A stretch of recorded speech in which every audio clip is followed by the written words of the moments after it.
Wakusoma njoo kwanza. Njoo. Sasa huyu. Vipi? Safi. Fresh wapi? Shuleni au? Ndio nimetoka sasa hivi hapa. Unatoka shule? Sasa hii ya nini sasa hii? Sasa ya nini wewe uone kwamba mimi naumwa macho ni kwa ajili ya kunani macho huwa yananiuma. Kwa hiyo hii hapa ni kwa sababu ya macho au si? Sasa mbona hii hapa ifanani na zile za macho zile?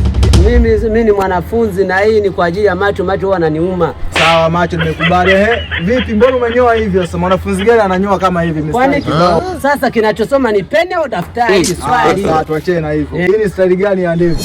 Hapo natoka kwenye ujana hapo naelekea kwenye uzee. Kwa hiyo hapa ndo maana yake. Unashangaza sana wewe. Shangaza gani? Mimi nimekuwa shangazi mpaka nishangaze. Ningo ni wahi zangu shule kama vipi? Unawahi shule au unatoka shule? Ndio hapa na wahi tuition. Shule ya kwanza nimemaliza na wahi shule ya pili. Dunia imeisha. Haya, mimi naondoka zangu. Haya, ondoka. Niondoke. Unafanya nini na wewe hapo?